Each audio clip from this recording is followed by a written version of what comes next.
যাদের পড়াশোনা করতে মোটেও মন চায় না তাদের জন্যে ভাইয়ারা এই ভিডিওটা একটু স্কিপ না করে একটু জাস্ট কিছু সময়ের জন্য একটু শুনুন।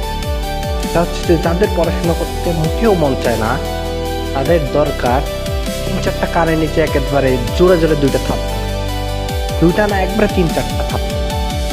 কেন ভাইয়া, কেন বলতেছি তোমাকে?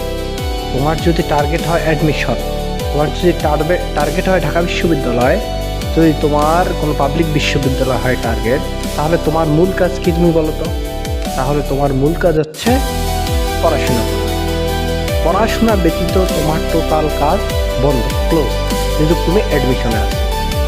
সুতরাং এই সময় যদি তুমি নিজেকে বলো যে তোমাকে পড়াশোনা করতে মন চাচ্ছে না, তোমার আজকে ক্লান্ত লাগতেছে, খারাপ লাগতেছে, এটা সেটা অনেক কথা যদি তুমি বলো, তাহলে এখানে বলো তোমার থাপ্পড়টা কি খাওয়াটা জরুরি না? আসলেই জরুরি। ঘন্টা বাদ দিয়ে পড়তে বসতে হবে ভাইয়া।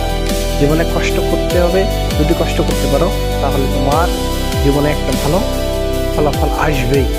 যদি কষ্ট না করো তাহলে তোমার জীবনে ফলাফল ফুটেও আসবে না। হ্যাঁ, তাহলে তোমার কাজ হচ্ছে পড়াশোনা করা। কোনো এক্সকিউজ চলবে না, কোনো অবজেকশন চলবে না, কোনো কথা চলবে না, পড়তে হবে।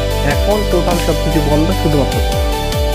যখন তোমার লাইফে পড়া থাকবে না, অন্য কিছু, অন্য প্রফেশন যখন তুমি যাও, তখন সেটাকে তুমি বেছে নিতে, সমস্যা তো নাই। কিন্তু যখন তোমার কাজ হবে পড়াশোনা করা, তখন তুমি শুধুমাত্র পড়াশোনাই করবে। যদি করতে পারো তাহলে তুমি তোমার জীবনে সফল হতে